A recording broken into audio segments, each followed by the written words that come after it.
BeeHiiv have just raised a $12.5 million Series A round from Lightspeed Ventures.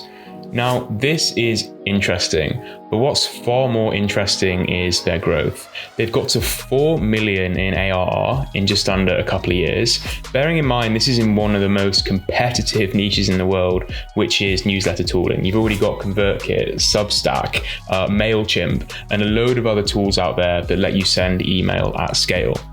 But the most interesting thing about BeeHiiv is that they've got to this growth without really spending any money on marketing. They've done it through what they call community-led growth. Now, I think community-led growth is the new playbook for high growth startups. In the past, we had product-led growth, really great, but there's only a few products, viral B2C apps that can really execute on it.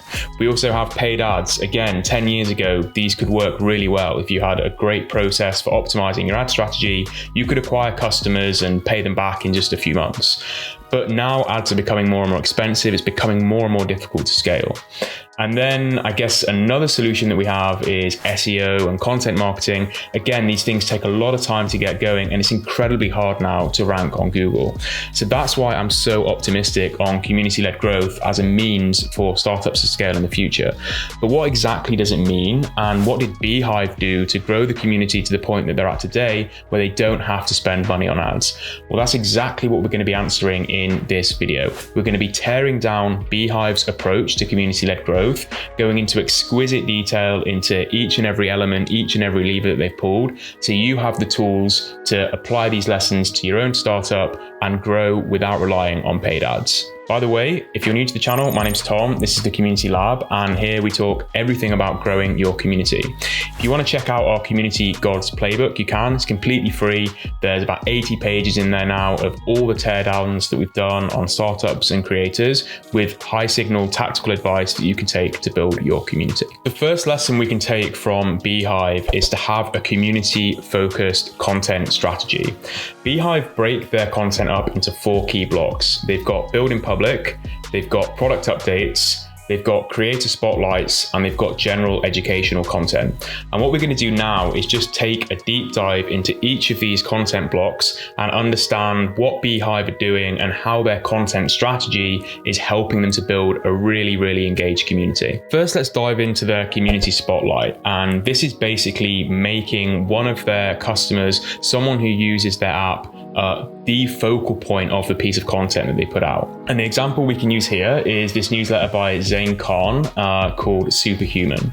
So in this article, the most important thing I think is that they do an incredible job of telling the story of Zane and how he got to where he is today with his incredibly successful newsletter.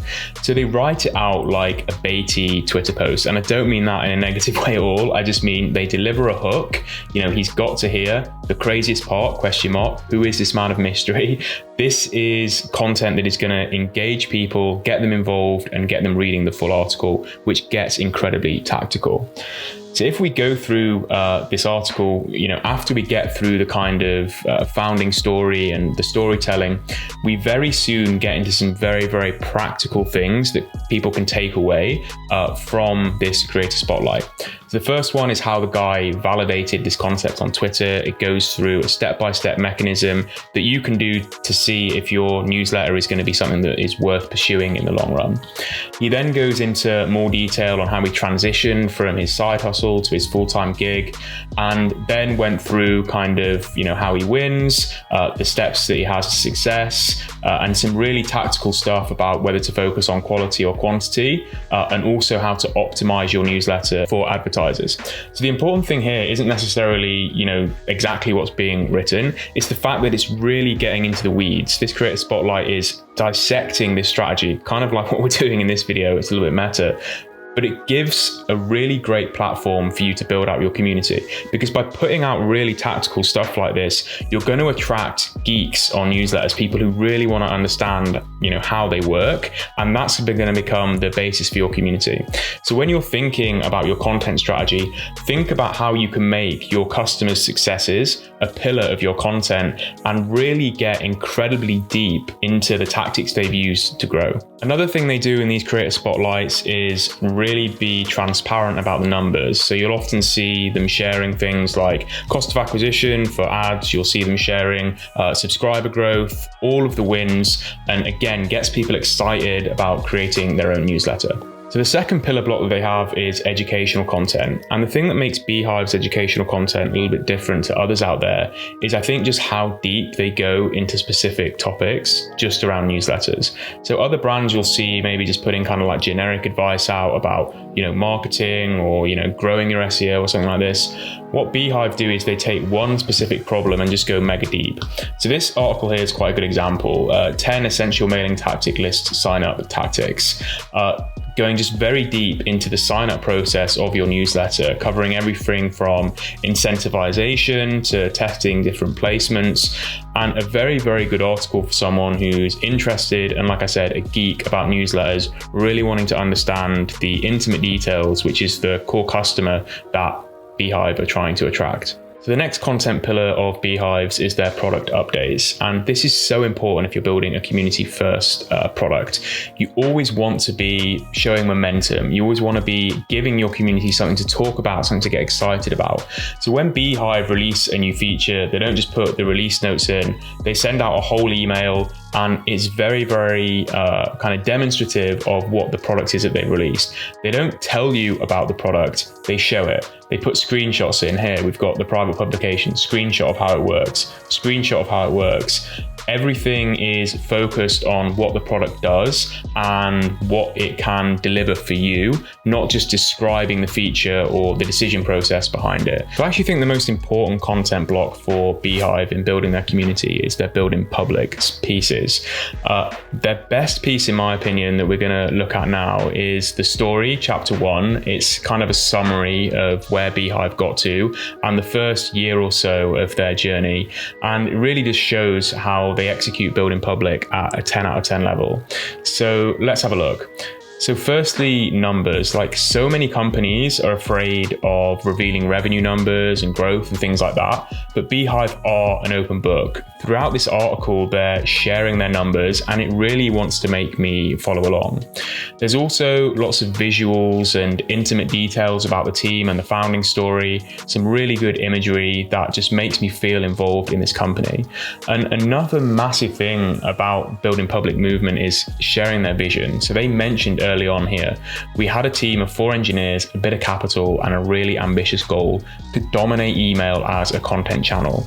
And this is a vision that they've been sharing over and over again that makes me feel kind of involved in the company, even though I've never actually used the product. Like I'm not a user of BeeHiiv, but I follow their journey because I just love to see what they're doing. Now, of course, building public isn't just about sharing your highs, it's about sharing the lows as well. And for most of us, that just means sharing missed revenue targets or, technical issues or something like this. But for BeeHiiv, they actually had a real tragedy. I'll let you read the article yourself because it does it a lot more justice than I could do. But basically they lost their CTO and co-founder.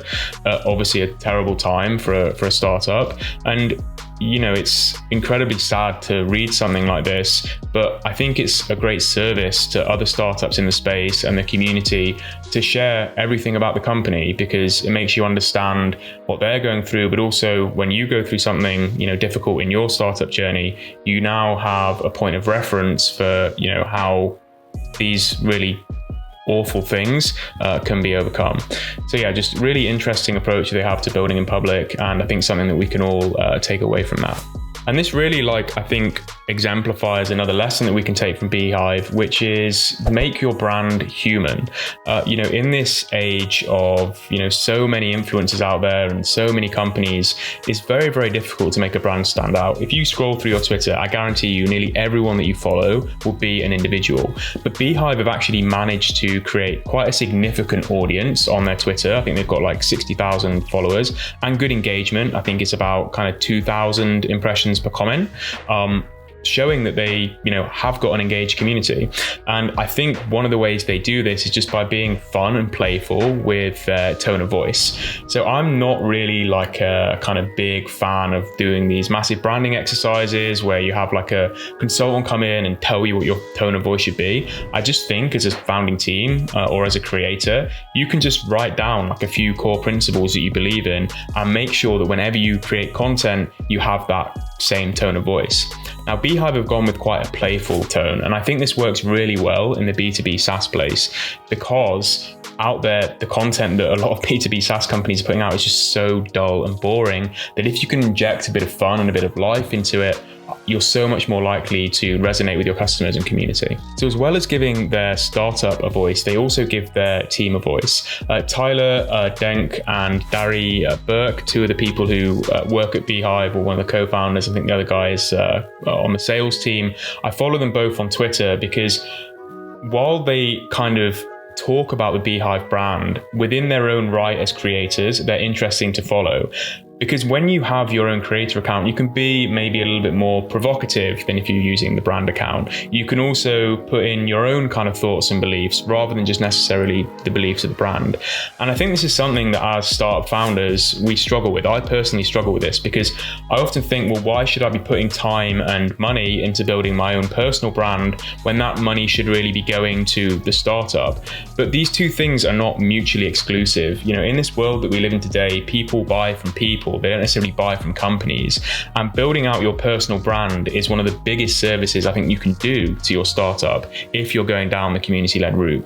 Nathan Berry at ConvertKit is a great example of this. He's built out his personal brand to help his products. Levels.io does this. He uses his community and his personal brand to shill his products. And also obviously Gary V, with his kind of marketing agency, that he is the brand in that case. So I think that there's definite lessons that we can take from BeeHiiv, that you should be allocating resources and time for the people that work at your company to also be building out their personal brands. Okay, this next one is very tactical and very, very easy to implement. And that is just have a best-in-class affiliate scheme.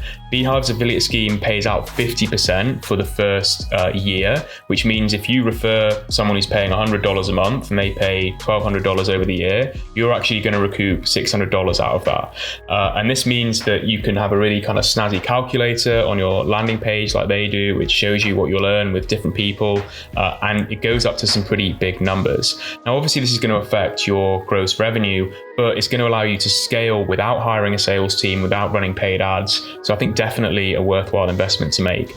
I'm 99% sure that BeeHiiv use LinkMink for their affiliate scheme. It's what we use at Medley as well. And it's incredibly simple to set up. If you're using Stripe on the back end, it just integrates with that seamlessly, so that when someone refers a new customer to your product, they're just going to be paid out automatically for doing that. So yeah, have a look at LinkMink if you're using Stripe as well. I think it only works with Stripe actually, but a really, really good tactic is to have just a best-in-class referral scheme for your industry. I think the final lesson that we can take from BeeHiiv is to just be genuinely community and customer obsessed. So let's just play this little clip from the My First Million pod, which describes their founder, Tyler, and his approach to helping out his customers. I'd bump into the limitations because it was very early on. We were like one of their first users, I think. And his reply, I bet, was the best reply on earth, because that's what it seems like. It was the perfect reply as always, which is, I hear you, we agree, already working on it, but let me see if I can get you something a little sooner.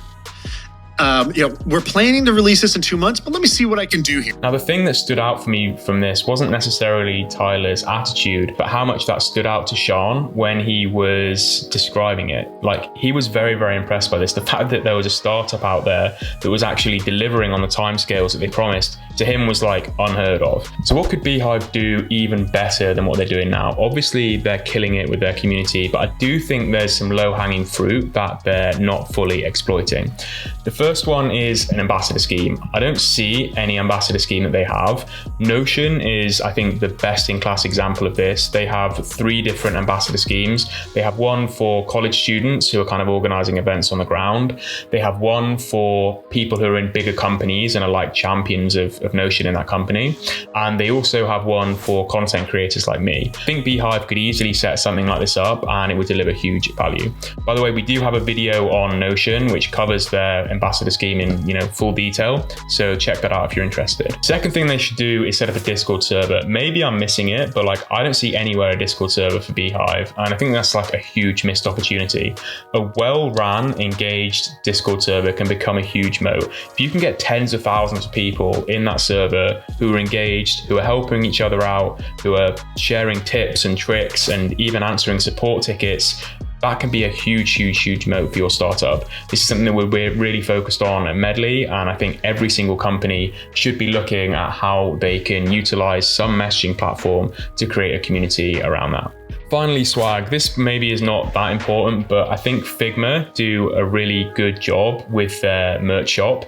I own a couple of Figma pieces because I just love the brand and I want to feel kind of like bought into it. And I just think that the branding is cool as well. The BeeHiiv shop is like pretty dead. One also thing they could do with their merch shop is actually, rather than let people kind of buy it with cash, they could even distribute it to people who are like really kind of championing the BeeHiiv product and are really valuable members of the community. And actually that's something that at Medley we're trying to make possible through our software stack. But yeah, there's a few different things that BeeHiiv could be doing to, I think, even better engage their community. But obviously they're killing it. They probably don't need to listen to me on this. So yeah, hopefully you found that useful. We've gone through, I think, some really tactical tips and tricks that you can take away from BeeHiiv to leverage community-led growth. It's not easy, but I do think we are living in the age where out of all of the marketing options that you have available to you as a startup, from product-led growth to SEO to paid, community in many cases does make the most sense. And that's why I'm kind of so bullish and aggressive on it, and why I'm making videos like this every week explaining to people what community-led growth is and how they can be better at it. So yeah, thanks a lot for that. If you enjoyed it, give it a subscribe. New videos like this come out every week, and yeah, enjoy the rest of your day.